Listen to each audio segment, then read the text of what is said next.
Theo Takar já está aqui comigo, editor-chefe do BDM Online, para trazer todos os destaques do dia. Será que vai render muito esse respiro que a gente vê dos mercados agora? Theo, bom dia para você. Bom dia, Débora. O petróleo já cai mais de 6% agora pela manhã, né? Abaixo aí dos US$ 100 o barril. E as bolsas europeias estão operando em forte alta diante dessas notícias que começaram a circular aí no fim da tarde de ontem, de que o governo de Donald Trump, né, enviou ao Irã uma proposta de um cessar-fogo aí de um mês para reabrir as negociações entre os dois países, né? Uma reunião presencial entre representantes dos dois lados pode acontecer já nessa quinta-feira, né? Segundo os relatos da imprensa internacional, os Estados Unidos, né, pediram ao governo do Paquistão para entregar ao Irã um plano aí com 15 pontos para encerrar a guerra, que já está perto aí de completar 4 semanas, né? Em linhas gerais, né, o plano aborda restrições ao programa nuclear e de mísseis balísticos do Irã, estabelece uma trégua de um mês para negociação e prevê a reabertura aí do Estreito de Hormuz. O foco é desmantelar a capacidade nuclear do Irã e as principais instalações, né, de Natanz, de Isfahan e de Fordol, elas seriam desativadas e destruídas, e o urânio enriquecido seria entregue à Agência Internacional de Energia Atômica. Em troca, haveria suspensão das sanções existentes aí contra o Irã. Os iranianos também teriam que suspender os armamentos de milícias no Oriente e deixar aí de apoiar grupos como o Hamas e o Hezbollah. Ainda segundo as informações que circularam na imprensa, né, os enviados especiais dos Estados Unidos, o Jared Kushner e o Steve Witkoff, já estariam à frente aí dessas negociações. Agora resta a gente esperar para ver se essa injeção de entusiasmo vai durar até o final do dia, né? Em meio aos desafios aí dessas negociações, Débora. É exatamente isso, né? A gente tem que esperar para ver então essa reação do Irã, que até agora não tem dado sinais muito claros, né, de que esteja disposto para esse tipo de negociação, né, Theo? Exatamente, Débora. Inclusive, né, o governo de Teherã tentou desfazer esse otimismo aí sobre um possível fim da guerra que foi lançado aí no ar pelos americanos ontem de noite, né? Logo após a divulgação desse suposto plano de paz, o Irã anunciou que vai espalhar minas por todo o Golfo Pérsico e pela costa litorânea do país, aí, caso os americanos decidam levar adiante um plano de invasão terrestre.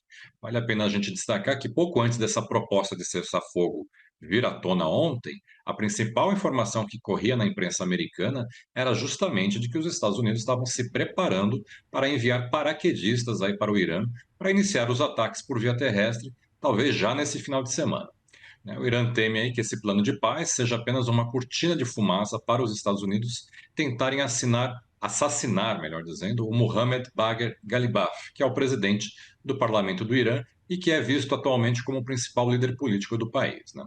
Outra questão que também ainda não está clara é se Israel teria concordado com os termos propostos nesse plano de paz, né? Fontes comentaram que as autoridades israelenses temem que os Estados Unidos aceitem um rascunho muito vago e rápido de um acordo que agora, né, de um acordo agora e acabem abrindo uma brecha aí para que o Irã ganhe vantagem e enfraqueça a posição do Benjamin Netanyahu nessa guerra.